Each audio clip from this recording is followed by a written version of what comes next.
दहिसर पूर्व प्रभाग क्रमांक 6 मधून शिवसेनेच्या वतीनं दीक्षा कारकर यांना उमेदवारी देण्यात आली आहे। तर माझी लढाई समोरच्या उमेदवाराशी नसून स्वतःशी आहे अशी प्रतिक्रिया यावेळी दीक्षा कारकर यांनी दिली।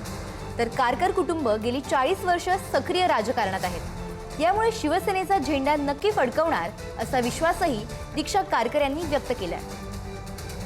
सीसी रोड असतील, महायुती सरकारच्या राज्यामध्ये 90% सीसी रोड त्या ठिकाणी पूर्ण झालेले आहे आणि 10% आहे ते येणारे आम्ही वर्षभरामध्येच पूर्ण करून टाकू। मग ते एलटी रोड असतील किंवा आमचं यशवंत तावडे रोड असेल, असे बरेच विषय आहे। महिला बचत गटाच्या माध्यमातून 40 महिला बचत गट निर्माण केलेले आहे आणि येणाऱ्या 5 वर्षामध्ये 1000 महिला बचत गट निर्माण करण्याचं स्वप्न आणि मॅनिफेस्टो आमचं त्या ठिकाणी आहे।